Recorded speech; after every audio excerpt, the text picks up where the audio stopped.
भित्र कौन है, साहू कौन है, कौन सा देश है, मेरी आय व्यय क्या है, मैं कौन हूँ, मेरी शक्ति कितनी है, इत्यादि बातों का बराबर विचार करते रहो।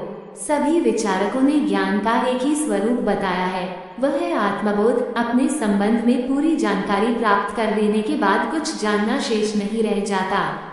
जीव असल में ईश्वर ही है। विकारों में बंधकर वह बुरे रूप में दिखाई देता है, परंतु उसके भीतर अमूल्य निधि भरी हुई है।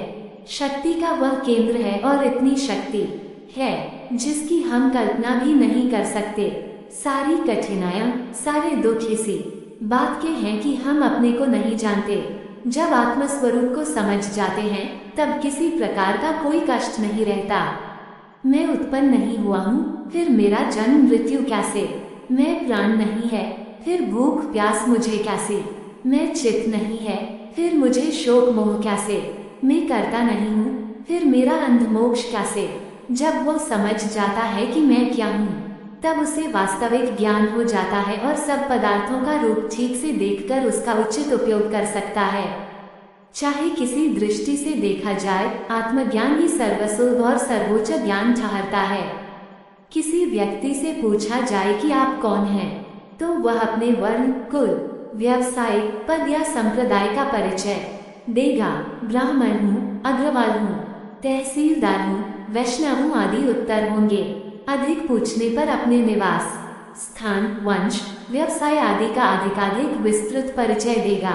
प्रश्न के उत्तर के लिए ही यह सब वर्णन हो सो नहीं, उत्तर देने वाला यथार्थ में अपने को वैसा ही मानता है। शरीर भाव में मनुष्य इतना तल्लीन हो गया है कि अपने आप को वह शरीर ही समझने लगा है।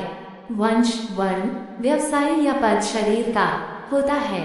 शरीर मनुष्य का एक परिधान है, औजार है, परंतु भ्रम और अज्ञान के कारण मनुष्य अपने आप को शरीर ही मान बैठता है और शरीर के स्वार्थ तथा अपने स्वार्थ को एक कर लेता है। इसी गड़बड़ी में जीवन अनेक अशांतियों, चिंताओं और व्यथाओं का घर बन जाता है। मनुष्य शरीर में रहता है, ये ठीक है, पर यह भी ठीक है कि वह शरीर मात्र नहीं है। प्राण निकल जाने पर शरीर ज्यों का त्यों बना रहता है, उसमें से कोई वस्तु घटती नहीं, तो भी वह मृत शरीर बेकाम हो जाता है। उसे थोड़ी देर रखा रहने दिया जाए तो लाश सड़ने लगती है, दुर्गंध उत्पन्न होती है और कीड़े पड़ जाते हैं।